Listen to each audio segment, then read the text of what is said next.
This is the fourth and final night of the Republican National Convention wrapping up with former President Trump taking center stage tonight.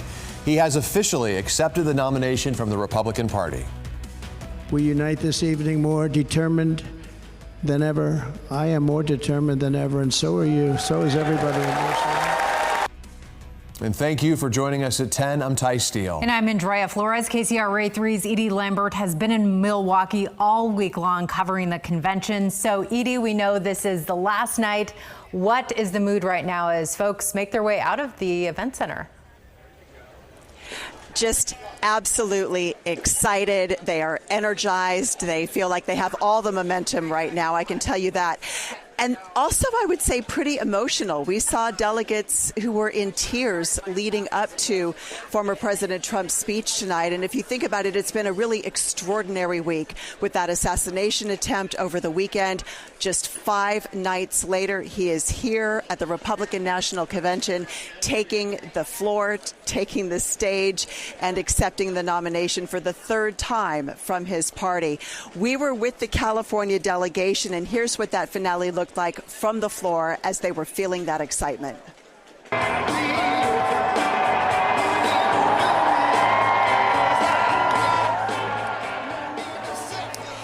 The delegates have consistently said that this convention has felt very united. And again, right now, they are very confident, feeling like they have the momentum going into the November election.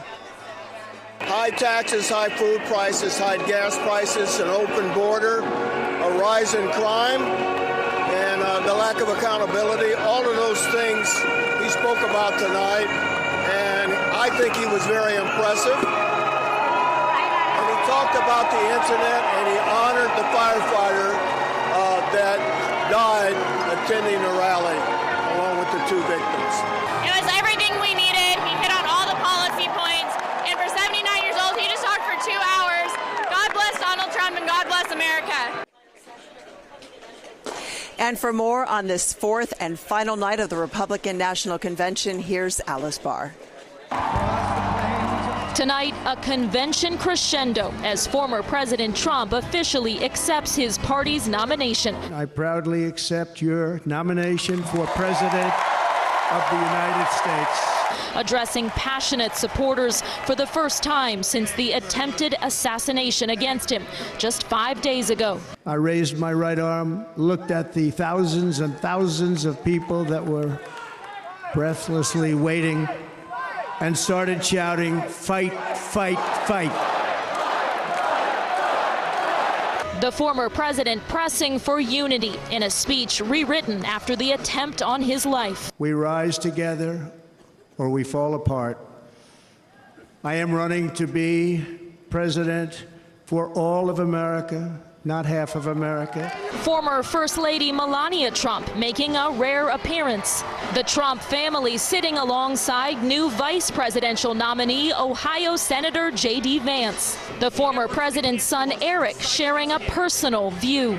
I'm honored to be your son. In a moment of showmanship, famed WWE wrestler Hulk Hogan praising his longtime friend's strength. With our leader up there, my hero, that gladiator, we're gonna bring America back together. The show of unity in stark contrast to the turmoil over President Biden's future at the top of the Democratic ticket. The new Republican running mates hoping to ride this night's energy through the final months of a presidential campaign like no other. In Milwaukee, Alice Barr, NBC News. So the convention may have wrapped up, but this really is the launching point to an intense period of campaigning ahead. The California delegates told me that they're really hoping to take the energy from these last 4 days home to their districts in California. Of course, the attention this week has been on the presidential ticket, but they're also looking at the down ticket races that can have a big impact at the state and federal level.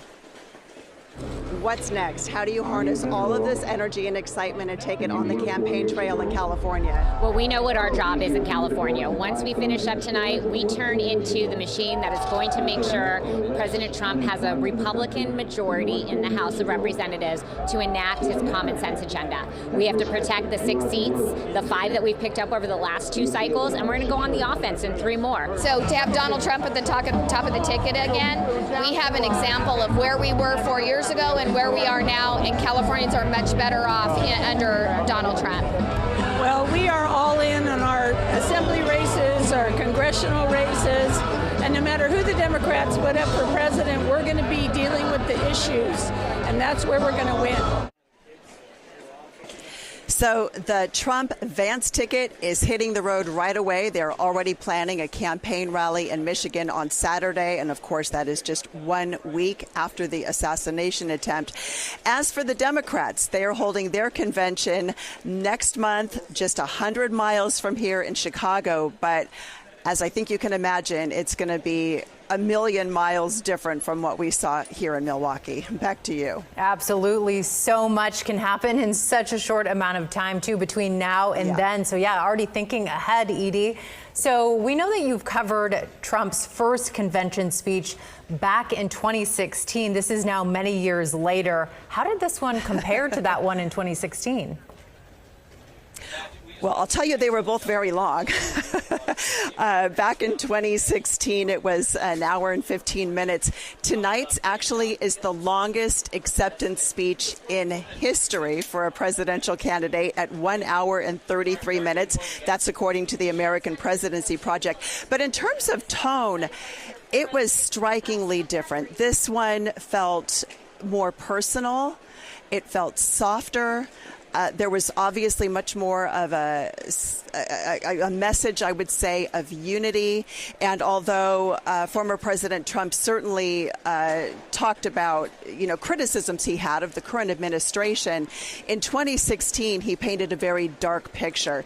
This time you got the sense that this is a candidate who is feeling very confident and just felt like a lightness and a connection with the audience here. And I think that may have been one of the reasons that his speech went on as long as he did. I think he was really enjoying himself, and the delegates were enjoying him as well. You wonder how much of that speech changed due to the assassination attempt. Okay, Edie, you've also covered RNCs, DNCs over your career. How would you compare this RNC to what you have seen in the past? I mean, it's just the political theater that we saw, even if you can't recall other conventions in the past. I mean, it was quite the spectacle. Yeah, I don't think anything can really compare to this, given that, former President Trump was actually shot just 2 days before this convention started. And going into it before that rally, there was some talk about maybe disagreements over the abortion issue. The idea of a nationwide ban was taken out of the Republican platform. There were members of the Republican Party who did not want to see that. And there was some talk there might have been some dissension over adopting the platform, which is now leaving that issue up to the states. We didn't see that. People just came together. I think that the threat to the former president's life scared people and just brought them together in a way that it's hard to compare that to anything else in history. Yeah, well.